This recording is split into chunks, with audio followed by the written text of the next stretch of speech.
La leyenda dice que hay un lugar secreto donde convergen algunas de las grandes estrellas de la música popular argentina. Un sitio donde años atrás sellaron un pacto con una oscura deidad para asegurarse el éxito, la fama y la riqueza. Pero a cambio debieron comprometerse de por vida a rendirle culto a través de su arte e influencia. Pero si estos artistas llegasen a faltar a su palabra, la tragedia se hará presente. Por eso, en el noroeste argentino, cuando algún músico, cantor o bailarín empieza a destacar, no falta la voz de algún viejo conocedor que diga: «Qué bien le está yendo ese chango, de seguro ya anda traveseando por la Salamanca».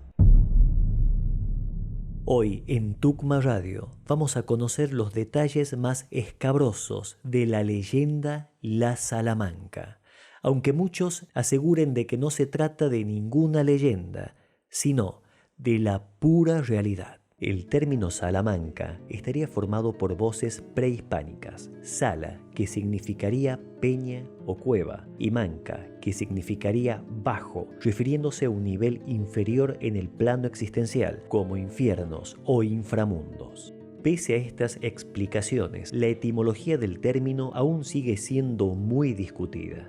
Pero para el habitante del noroeste argentino, la Salamanca significa una sola cosa: un lugar sumamente secreto donde se lleva a cabo un evento diabólico y festivo en el que los mortales sellan pactos estrechando la mano del mismísimo Supay, un demonio de la cultura incaica, dios de la muerte y rey del inframundo, una forma más de Lucifer. Pero ¿dónde se encuentra exactamente la Salamanca? Y sobre todo, ¿por qué un ser humano querría asistir a un lugar tan tormentoso? A esta última pregunta te la respondo de inmediato. La respuesta es simple: ambición. En el noroeste argentino no dudan en afirmar que la Salamanca se encuentra en la provincia de Santiago del Estero, específicamente entre las breñas que rodean la localidad de Salavina. Las breñas son terrenos quebrados, rocosos, cubiertos de una espesa vegetación y malezas, difíciles de transitar, un verdadero obstáculo natural para mantener alejados a los curiosos. Este misterioso lugar estaría oculto bajo la tierra, al que solo se puede acceder mediante una pequeña y discreta cueva. Muchos vecinos de Salavina aseguran haber escuchado más de una vez retumbos embriagantes de bombos legüeros y melodías escalofriantes de violines que el viento traía desde las breñas hasta el pueblo en plena madrugada. Pero también se señala este lugar por una razón muy particular: la enorme cantidad de talentos musicales que Salavina ha dado y sigue dando al folclore argentino. Entre ellos, los hermanos Díaz, destacados músicos y compositores. El inolvidable conjunto Los Cantores de Salavina, quienes tras años de éxito, un 15 de octubre de 1963, sufrieron un trágico accidente automovilístico en el que fallecieron 3 de sus integrantes. Y por supuesto, ¿cómo no señalar a la figura mayor de Salavina, don Sixto Palavecino, extraordinario violinista, músico autodidacta que sentó las bases del estilo del violín dentro del folclore de la región? Lógicamente, esto no es más que una relación que hace la gente entre estos grandes músicos y la leyenda, basándose en que estos son oriundos de Salavina, muy cerca de las breñas donde supuestamente está la entrada a la Salamanca. Pero más de uno se atreve a pensar que estos talentos extraordinarios de músicos naturales bien podría haber sido el resultado de una visita a esta misteriosa cueva. De la Salamanca no solo egresan grandes músicos, sino también jinetes, bailarines, deportistas, jugadores de naipes, brujas, curanderos, comerciantes y hasta caudillos políticos. Es decir, que a la Salamanca suele concurrir cualquier persona que lleve adentro la ambición de ser el mejor en su arte, habilidad u oficio. Quien posee esa ambición debe encontrar la forma de llegar a la Salamanca. Pero ¿cómo se consigue llegar a un sitio cuya ubicación se ha mantenido en secreto durante siglos? Para hacerlo, debe recurrir a un iniciado, es decir, alguien que ya pactó con el Supay. Al recibir el don solicitado, el iniciado queda al servicio del Supay de por vida y entre sus obligaciones está la de reclutar nuevas almas. Los iniciados más fáciles de ubicar suelen ser las brujas o los curanderos que se dedican a hacer maleficios. Por eso, no es raro que aspirantes a cargos políticos, comerciantes o apostadores con una desmedida ambición de riqueza y poder comiencen a visitar a todos los curanderos de una zona, buscando dar con un iniciado que pueda presentarlos en la Salamanca. Y es el iniciado quien ha de elegir a qué persona llevar, porque debe asegurarse de conducir a ese lugar secreto a alguien fuerte y decidido, porque arrepentirse dentro de la cueva puede tener consecuencias gravísimas. Y para el Supay, este negocio es sumamente rentable. A cambio de cosas mundanas, como riqueza, fama o poder terrenal, recibe algo eterno: almas.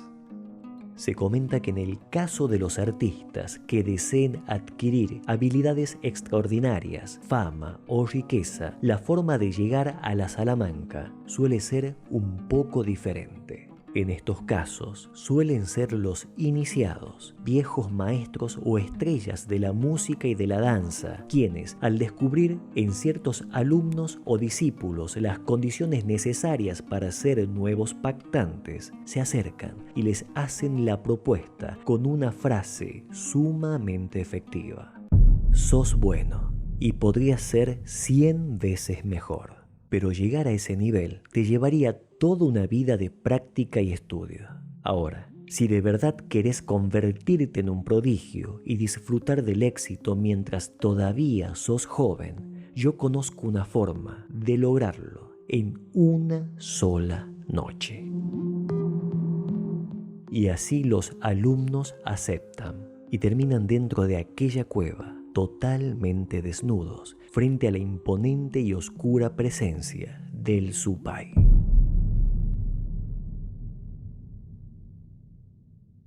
Una vez que el iniciado y su elegido sellan el acuerdo de presentarse en la Salamanca, parten en absoluto silencio y se internan en las breñas. El iniciado conoce el camino, pero eso no significa que sea fácil. Por el contrario, es un recorrido difícil, salvaje, que requiere un enorme esfuerzo físico y mental. Mientras avanzan, la atmósfera se vuelve densa y comienzan a escucharse los primeros sonidos que, al principio, parecen confusos: bombos legüeros, notas largas de violines y acordes de arpas que se cuelan entre la vegetación. Cuando finalmente llegan a la boca de la cueva, para el ojo común parece apenas un hueco entre las piedras, pero el iniciado sabe que es allí. En ese punto deben desnudarse por completo y esconder las ropas entre la vegetación para volver a usarlas al salir. Luego ingresan a la cueva y se pierden en una oscuridad total, una tiniebla espesa que no solo impide ver, sino también altera el sentido del tiempo y del espacio. Avanzan despacio, tanteando las paredes de piedra hasta que una luz anaranjada los detiene. Es una antorcha encendida, solitaria, rodeada de imágenes religiosas, en su mayoría católicas. En el centro, una cruz de quebracho sostiene un Cristo de piedra crucificado cabeza abajo.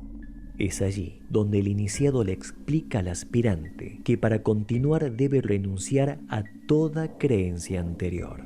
No basta con aceptarlo, hay que demostrarlo. El aspirante, sin dudas ni titubeos, debe maldecir, rechazar y escupir la imagen 7 veces. Solo entonces podrá seguir adelante.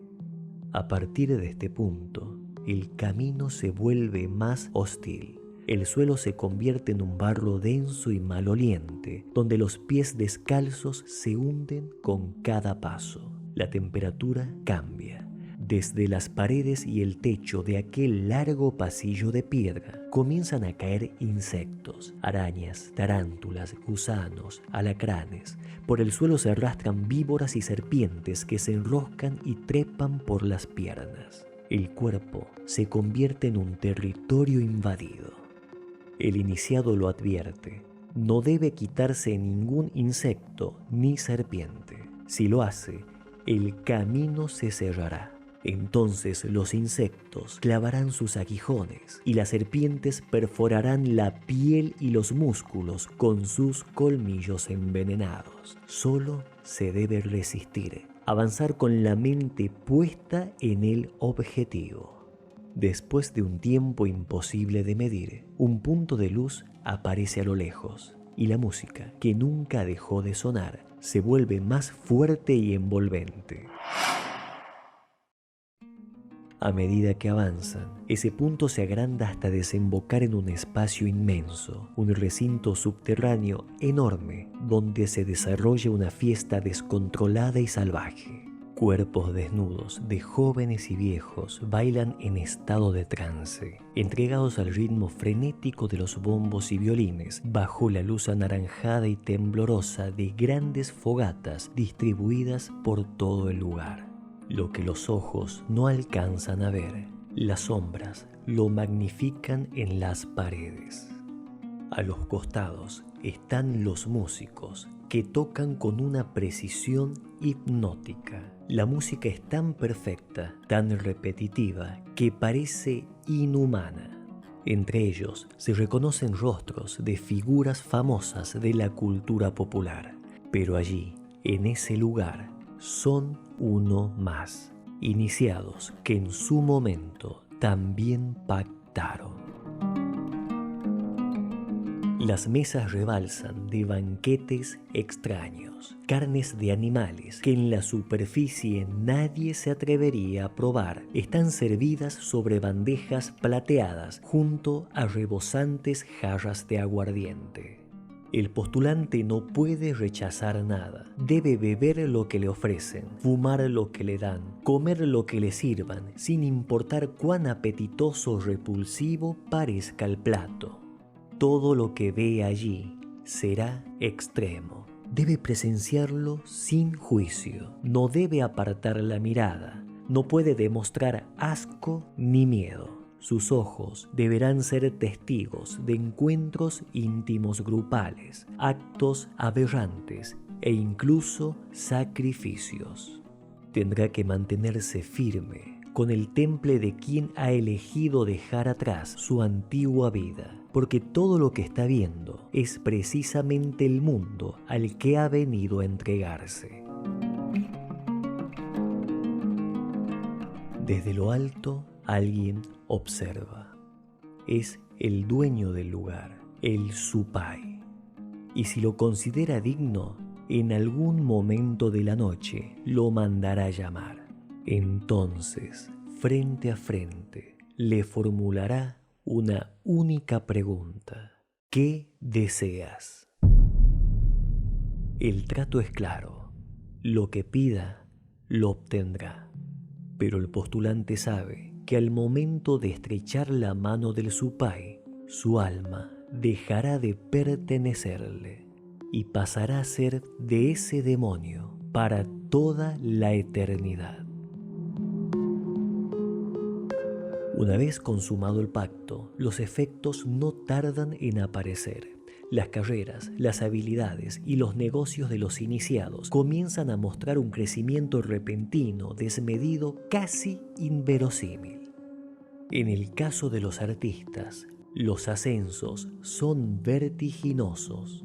Carreras que despegan de la noche a la mañana, agendas colmadas de presentaciones, venta masiva de discos y una legión de fanáticos que crece sin pausa. A la par, las ganancias se multiplican, comienzan a vivir rodeados de lujos que años atrás ni siquiera se hubieran atrevido a imaginar. Pero nada es gratuito. En el caso de políticos o empresarios que han alcanzado el poder, la deuda se manifiesta en forma de compromisos concretos. Reciben peticiones de sectores oscuros que buscan favorecer causas vinculadas al mal. Y negarse no es una opción. Para los artistas populares, el pacto implica algo más sutil, pero no menos perverso. La tradición oral sostiene que la misión de los artistas es mantener viva la presencia del diablo en la conciencia de la gente. Deben dejarlo latente siempre como una posibilidad a quien recurrir. Suelen referirse a él a través de sus obras, ya sea de manera directa o a través de mensajes encubiertos. Por eso no resulta extraño que dentro del repertorio de un artista exitoso aparezca tarde o temprano una obra que mencione al Señor de las Tinieblas en algunas de sus tantas formas. Tal vez todo esto no sea más que parte de un mito que se cuenta en las guitarreadas. Pero no suena tan descabellado. Les propongo algo. Piensen, recuerden, busquen entre los títulos de artistas populares esas canciones que mencionan directa o indirectamente al diablo, al demonio o al Señor de las Tinieblas. Y si encuentran alguna, me lo escriben aquí abajo en la caja de comentarios, título e intérprete. Según la tradición oral, todo suele marchar bien mientras el iniciado respete el pacto. Mientras cumpla con su parte, los dones recibidos se mantienen y puede disfrutar de los frutos. La condición es clara desde el primer día. Estar siempre a disposición del Supai, jamás desobedecer sus señales, acercarle nuevos seres y sobre todo, jamás, pero jamás traicionarlo. Pero es en ese punto donde muchas veces el pacto se rompe. Algunos iniciados, ya maduros en la vida, comienzan a sentir el peso de lo pactado. Algo despierta en ellos y empiezan a preguntarse si valió la pena. El miedo por su alma y sobre todo por la de sus seres queridos crece como una sombra en su interior. Y es entonces cuando comienzan a buscar una salida. Se acercan a creencias contrarias a la del inframundo, intentan redimirse, alejarse de aquello que los sostiene, pero que también los consume. En otros casos, no es la culpa, sino el ego lo que termina quebrando el trato. Cuando los resultados superan todo lo esperado, algunos iniciados, víctimas del narcisismo y de la adulación, se convencen de que todo lo conseguido no fue gracias al pacto, sino a su propio talento. Y entonces comienzan a descuidar sus compromisos, atrasan pagos, desoyen señales, abandonan sus funciones y aunque el Supai ya es dueño de sus almas, no tolera la falta de lealtad, porque más allá del acuerdo, exige obediencia eterna. Ante una traición así, la respuesta del inframundo no se hará esperar. Lo más común es que quite todo lo que dio y el iniciado enfrente una caída abrupta que ya no tendrá vuelta atrás porque el Señor de las Tinieblas no conoce el perdón. Los hombres de poder, empresarios, terratenientes o caudillos políticos que parecían eternos gobernantes de sus pueblos o provincias comenzarán a ver sus castillos caer. El apoyo popular se transformará en odio, sus aliados en traidores y su riqueza se desvanecerá. Quienes por décadas caminaron como reyes por sus tierras, ahora deberán ocultarse.